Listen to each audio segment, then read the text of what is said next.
A lot of us love a good whodunit book, but how about one with a special message about the power of friendship?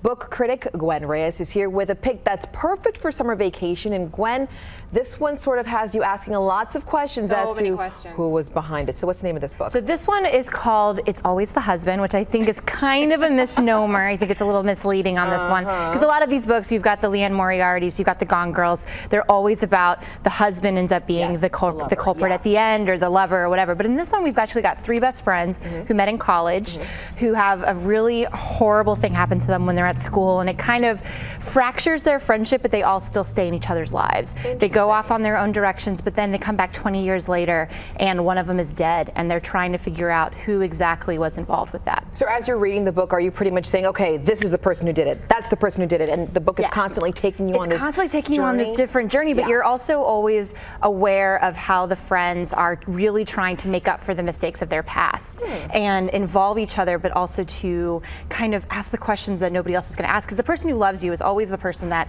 may be the #1 suspect, but they're also going to be the person that's going to get you out. You never know. Yeah. So for this book, would this be a good one for maybe teenagers, youngsters, or even adults? I think this is probably better for our adult readers, probably the ones who are, while their kids are at the beach or at Wet n Wild or anything, or out there kind of enjoying the day. This is what you can kind of take a step back and enjoy as a mom or a dad. I like that.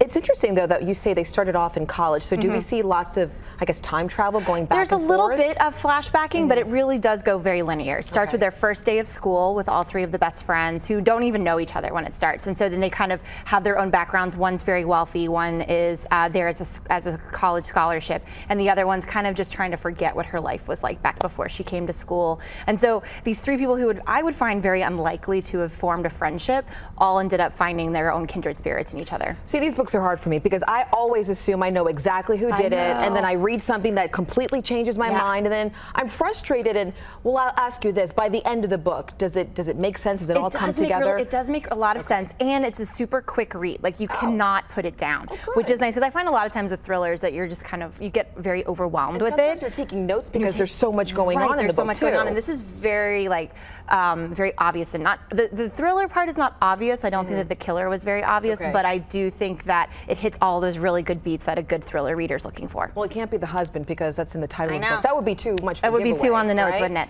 All right, Gwen, thank you so much. Thanks, Alicia. Really appreciate it.